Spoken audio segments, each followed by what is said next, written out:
안녕하십니까. 박상훈 시몬입니다. 지난 시간에는 집권자의 독주를 견제하는 방법에는 삼권 분립과 또 언론의 기능을 통해서 그 견제하는 기능이 있다고 했습니다. 오늘 말씀드릴 것은 국민의 저항권을 참정권의 하나로서 저항권으로서 견제하는 방법에 대해서 말씀드리고자 합니다. 국민 저항권이란 자유민주주의 헌법 질서와 그 쟁취와 수호를 위한 국민의 권리다, 이렇게 되어 있습니다. 그래서 국민 참정권을 행사했던 우리 대한민국의 역사상 있었던 일을 한번 살펴보면은, 첫 번째로 4.19 혁명을 예를 들 수 있겠습니다. 4.19 혁명은 자유당 정부 때 1960년이겠죠. 3.15 부정선거에 항거한 대학생들의 시위로 출발을 했습니다. 그때 대통령 후보는 이승만 그 당시 현 대통령 단독 후보였습니다. 왜냐하면 조병옥 씨라는 분이 선거에 입후보한 다음에 지병으로 갑자기 세상을 떴기 때문에 단독 후보였고, 부통령도 동반 선출하는 것이었는데,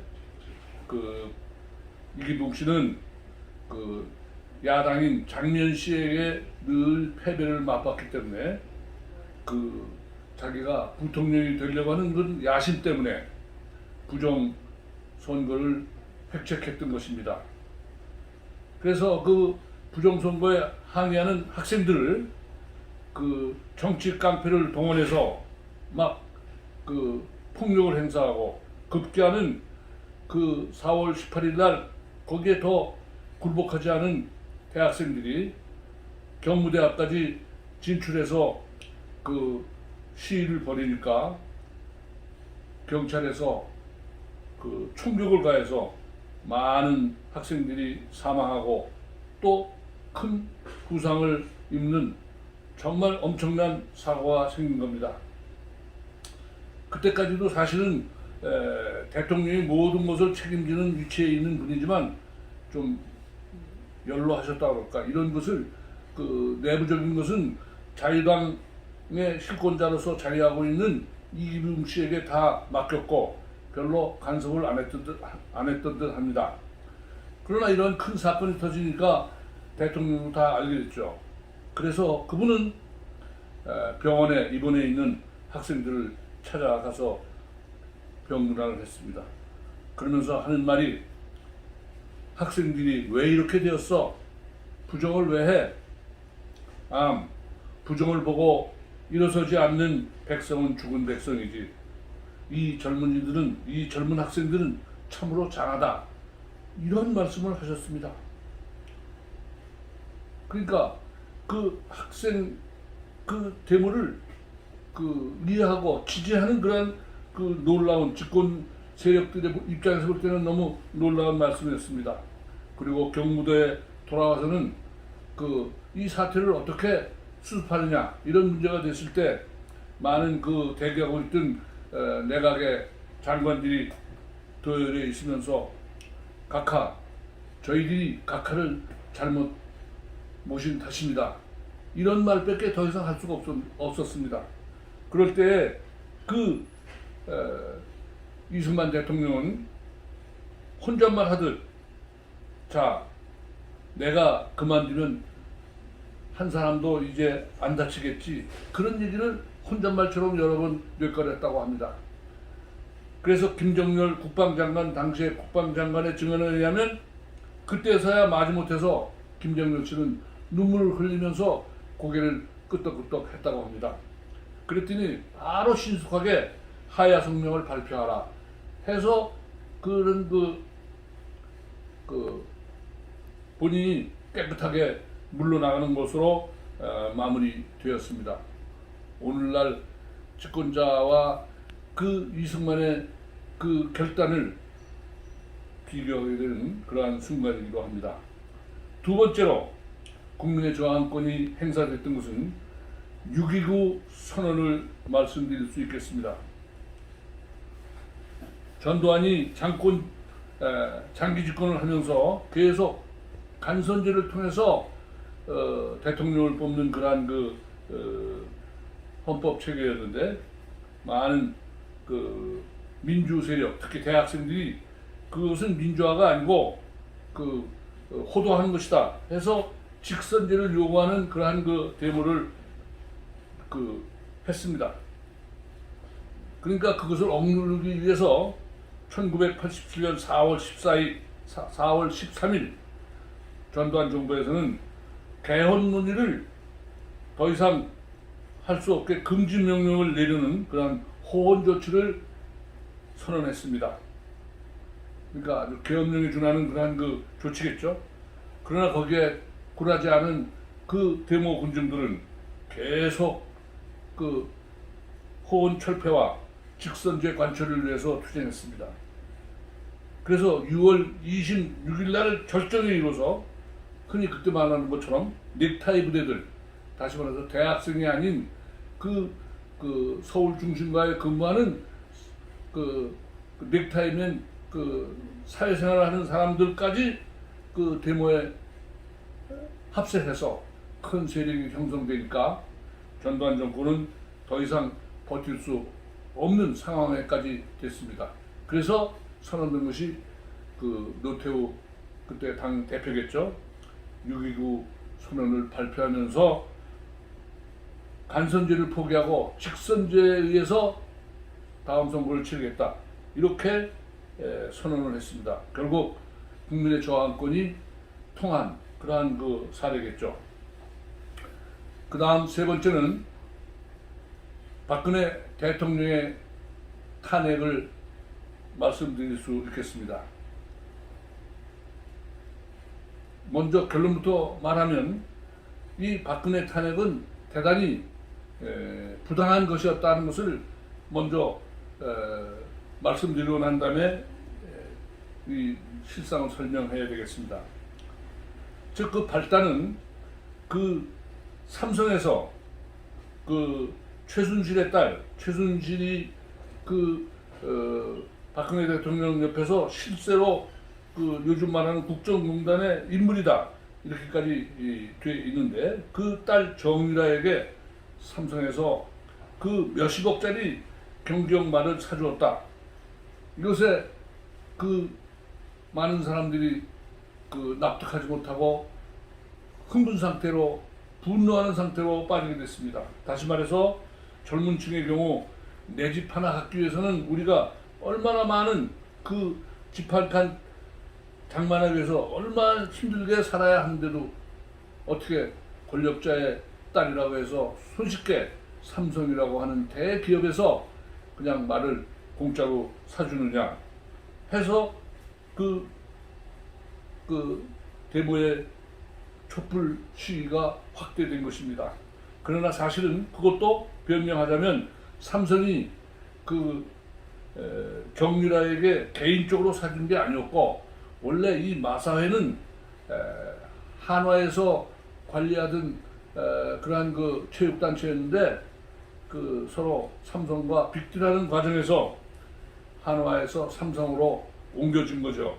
그래서 마사회의 이름으로 사준 거고 그것을 이용한 것이죠.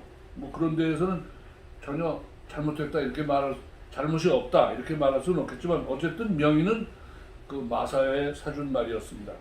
그리고 우리 온건한 보수나 또는 중도에게까지도 가슴을 철렁 내려앉게 하는 사건은 JTBC에서 최순실의 태블릿 PC를 만든 좀 연설문을 고치고 한 이러한 내용을 공개한 것이었습니다. 이것이 아주 결정적인 계기가 돼서 많은 중도나 또는 온건 보수 사람들까지도 아하, 이 박근혜 대통령은 안 되겠구나. 어떻게 아무 직위도 없는 사람에게 문고리 3인방 또는 폐쇄적인 상태에서 최순실이 연설문까지 쓰느냐, 이런 데 흥분했지만, 사실은 연설문에 그 국민의 눈높이에서 좀 쉬운 말로 하는 거에 조금 관여를 했고, 또 그리고 이 태블릿 PC 자체는 전혀 최순실이 그 개인 소유로 그 사용한 적이 없는 그런 태블릿 PC를 그 JTBC 사주인 홍석현이 이 자기에게 어떤 기회가 올 거라는 그러한 막연한 기대감을 갖고 완전히 없던 일을 조작한 겁니다. 태블릿 PC의 내용을 다 가짜로 입힌 겁니다. 또 그것을 국민들의 그 신도가 높다고 할까 하는 손석희 앵커를 통해서 세상에 내놓으니까 모든 사람들은 가슴이 덜컹 내려앉았습니다. 그러나 그 후 재판 과정에서 태블릿 PC는 최순실이 게 아니고 최순실은 그걸 사용한 일도 없다 하는 것을 재판에서 밝혀졌지만, 그러나 재판에서 밝혀진 내용이 일반 국민들에게 거의 알려져 있지 않습니다. 왜냐? 이미 문재인 정권이 들어서면서 그런 불리한 내용을 특히 언론들도 거기에 부화 내동했기 때문에 그 재판 과정에서 태블릿 PC가 그 가짜였다는 것이 국민들에게 널리 알려지지 않은 사례였습니다. 어쨌든 이러한 박근혜 탄핵을 성사시키는 데 있어서 이 시위를 주도한 것은 민노총이 주도를 했습니다. 그러나 그들은 굉장히 연출력도 뛰어나고 아주 선수라고 볼 수 있죠. 선전선동의 선수다 이렇게 볼 수 있고, 또 이것이 그 상승 효과를 일으키니까 야당의 인사들, 다시 말해서 문재인 씨, 추미애 씨 이런 사람들이 아주 전폭적으로 이 촛불 시위에 동참을 했습니다. 그리고 어떻습니까? 매일 신문과 특히 방송에서는 그 시위하는 모습을 아주 생생하게 이렇게 그 온 국민들에게 보도함으로 해서 마치 마녀사냥하듯 그 정신이 뭐 온전한 정신으로 판단된 게 아니라 야 이건 도대체 안 되겠구나 하는 그 분노심을 불러일으킨 이러한 그 상승작용을 일으켜서 그 옳은 판단력을 갖지 못하게 하는 그러한 것을 통해서 그 결국은 국기문란 사건도 아니고 잘한 것은 아니지만 박근혜 대통령이 뭐 아무 죄도 없다 이렇게까지는 말할 수 없지만 그런 빌미를 제공한 그러한 것도 있지만, 그러나 대통령이 탄핵됐을 때는 국기를 문란하는 중대한 사고가 있을 때에 이것이 탄핵의 대상인데, 오늘날의 상태로 비춰본다면 전혀 탄핵의 대상이 아니었지만 광풍처럼 그냥 온 국민들이 그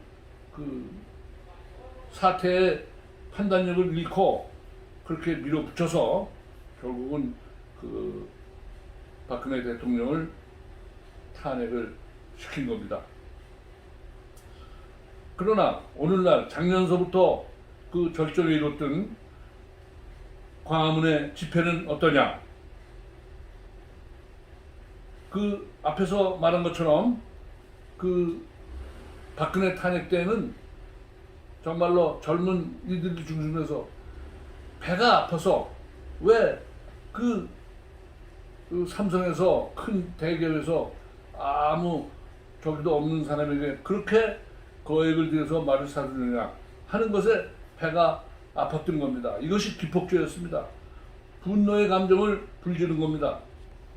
그러나 오늘날 작년서부터 그 정점을 잃은 광화문 집회는 이러한 선전선동은 하나도 없고, 다만 국가의 미래를 걱정하기 때문에, 다시 말해서 낮은 단계의 연방제를 위한 남북 협상, 협정, 종전선언, 이것은 그야말로 국기를 문란할 수 있는 중대한 사태이기 때문에, 이것은 우리가 옛날에 그 김일성에게 이용당해서 김구호 선생이 그 남북 협상을 하면서 그 남북 통일 정부를 이룩해야 된다는 것에 대해서 김일성에게 완전히 이용당했지만, 그러나 그 김구가 얻어낸 것은 아무것도 없었던 것처럼, 마치 이 지금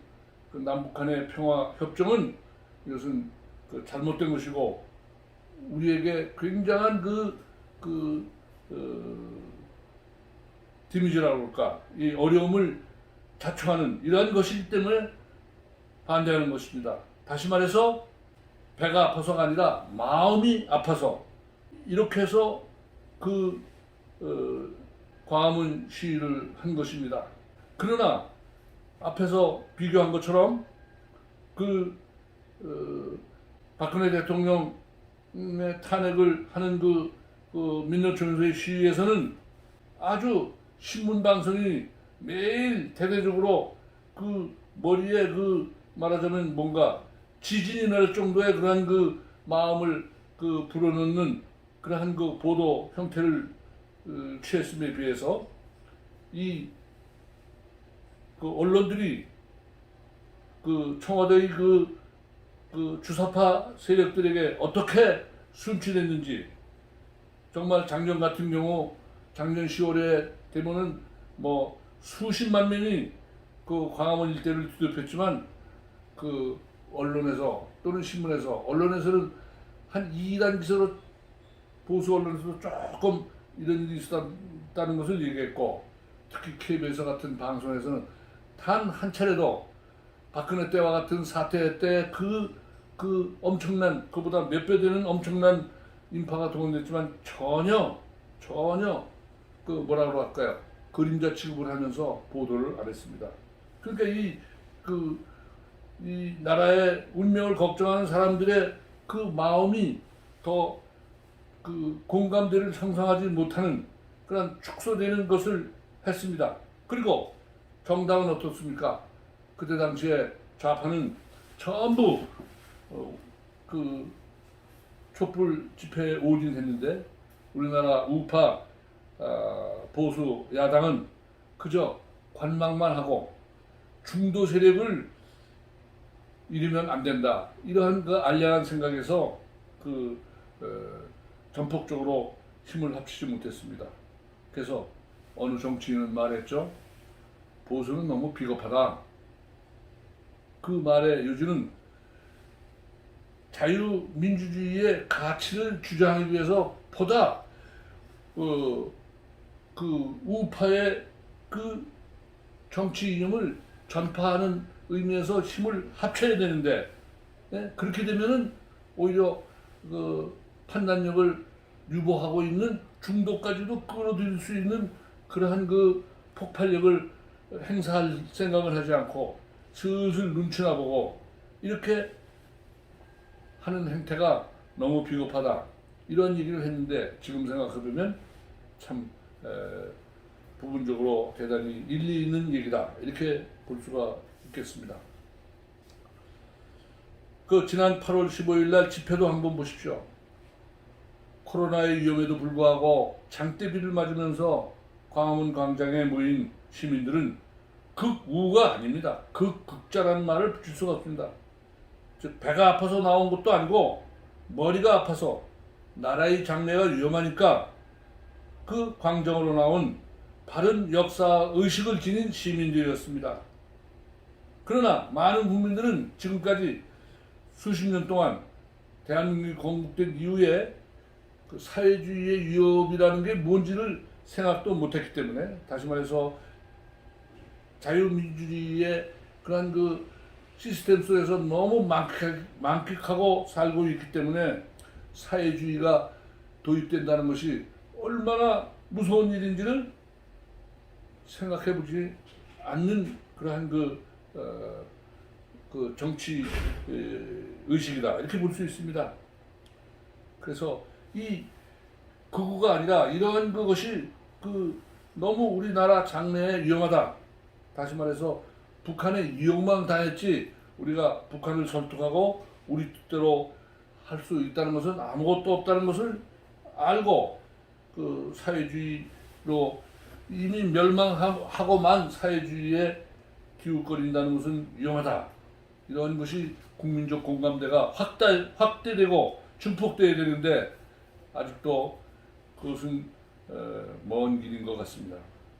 그래서 우리는 이 자유민주주의의 가치를 좀 더 확산시키고 많은 사람들이 공감대를 이뤄서 그 일부 주사파 세력들이 우리나라를 사회주의 시스템으로 체제로 가려고 하는 것에 대해서 저항해야 할 과제를 안고 있습니다.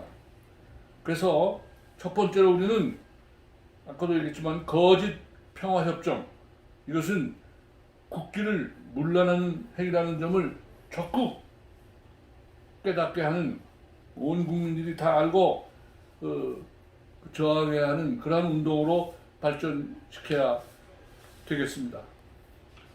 그래서 그것뿐만 아닙니다. 또 그 밖에 현 정부에서 저지르고 있는 독주, 이것을 보면 역주행에 대한 것이 너무 심합니다.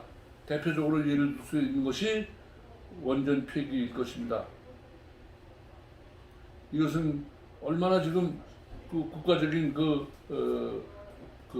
브랜드 가치를 깎아내리는데 심각한 행위를 한지를 우리는 많은 국민들이 원전은 폐기해서는 안 된다고 하는 의견이 국민 다수의 의견이 돼서 그들이 함부로 그와 같은 일을 잘못했다는 것을 깨닫게 하는 그러한 무슨 조치가 있어야 할 것입니다. 4대 강보도 마찬가지겠죠. 특히 홍수도 홍수지만 가뭄 때 우리가 강수량이 1년에 한두 달 동안에 오는 것을 다 바다로 흘려버리면 우리는 농민들은 어떻게 살아가는 겁니까? 그들이 절대로 보를 해소해서는 안 된다고 하는 운동을 해서 다 해체하겠다 이랬지만 지금 실행은 지금 못하고 있는 상태인데 그러한 것을 느끼지 못하는 겁니다. 그 다음에 우한 코로나 초동 단계의 대처를 잘못한 것에 대해서 비판을 해야 합니다. 이것은 중국인들을 초동부터 못 들어오게 했어야 되는데 우리의 중요한 이웃이 어려운 일을 당했을 때 같이 동참하지 않는 것은 이것은 잘못된 일이다. 잘못된 처사다. 이런 식으로 변명했는데 요즘 얘기 들어보면 그것은 단순히 말로만 그렇게 얘기하는 것 뿐이고 실제로는 중국인들을 많이 유입해 들어와서 그들이 이번 4.15 선거에 종사원으로 사용되기 위해서 어떠한 미략에 의해서 그런 일을 했다는 루머인지 사실인지 하는 것은 앞으로도 확인해 봐야 할 일이지만 어쨌든 확인된 바로는 중국인들이 특히 조선족들이 선거 참관인, 선거 개표 종사원 이런 것으로 되어 있다는 것이 확인이 됐습니다. 이것이 얼마나 우리나라의 국기를, 법치를 무시한 행위인지 하는 것을 많은 국민들이 알면서 이거에 대한 제동, 견제 이런 것을 해야 할 것입니다. 그 밖에 저항운동의 구체적인 방안을 얘기한다면 우리 보수 우파 시민들은 수동적인 보수로 머무를 것이 아니라 능동적인 행동으로 하는 어떠한 활동에 동참하는, 행동하는 보수가 되도록 결심을 해야 합니다. 그래서 우리는 많은 국민들이 선택적으로 많은 보수단체 중에서 어느 하나를 선택해서도 다 보수단체에 가입을 해서 보수 투쟁의 역량을 확대시켜 나가야 할 것입니다. 또 두 번째는 지금 의외로 SNS 이런 것을 보고 공감을 하는 사람도 많지만 더 많은 국민들은 이런 거에 전혀 관심이 없고 그저 신변 잡기 전 젊은이들은 그저 연예인들에 대한 뉴스 이런 것을 많이 그 조회를 해도 나라를 걱정하는 이러한 글에 별로 무감각한 상태가 많습니다. 그래서 우리는 태블로이드 신문 같은 작은 신문을 창간해서 보수단체가 연합으로 후원금을 모금한 것으로 운영돼서 SNS상에 공감력이 크게 있고 한 그러한 내용들을 다시 거기에 게재함으로 해서 그 무가지가 만약에 법적으로 허용 안 된다면 단돈 100원에 구입할 수 있는 그러한 신문을 그 SNS상에 올라온 많은 그 훌륭한 내용들을 거기에 다시 전제함으로 해서 알려야 합니다. 예를 들면 지난번에 지인 조은산 시무 7조 이것이 어떠한 글인지를 해설과 더불어 그 많은 국민들이 공감할 수 있는 폭을 넓혀야 하겠습니다. 그 다음에는 자유민주주의 가치에 합당한 국민청원에 적극적으로 찬성하는 그러한 활동을 펼쳐야겠고, 반대로 포퓰리즘 사회주의적 입법 예고에 대한 헌법의 그런 청원에 대해서는 적극적으로 반대하는 청원을 하는 것에 앞장서야 할 것입니다. 또 좌파들이 엉뚱하게 올리는 그 SNS에 대해서는 강력하게 거부하는 댓글 활동도 활성화되어야 하겠습니다. 또 그리고 코로나가 진정되는 대로 대규모 광화문 집회와 같은 것이 지속적으로 이루어져서 그들이 더 이상 사회주의 시스템으로 나라를 망치는 일을 더 이상 할 수 없는 국민들의 공감대를 확대하고 이런 일을 펼쳐 나가야겠습니다. 그리고 이 유튜브를 보시는 많은 분들에게 호소합니다. 이 밖에도 우리가 실효성 있는 저하 운동이 어떤 것이 있는지 댓글을 남겨주시면 그것을 다시 집대성해서 다시 알리는 이러한 활동을 하겠습니다. 오늘은 여기까지 말씀드리고 다음에는 대의민주주의, 자유민주주의는 대의민주주의, 즉 선거권을 통해서 참정권을 행사합니다. 그래서 우리가 바른 선거권을 하기 위해서는 어떻게 해야 되느냐 이것을 말씀드리고자 합니다. 감사합니다.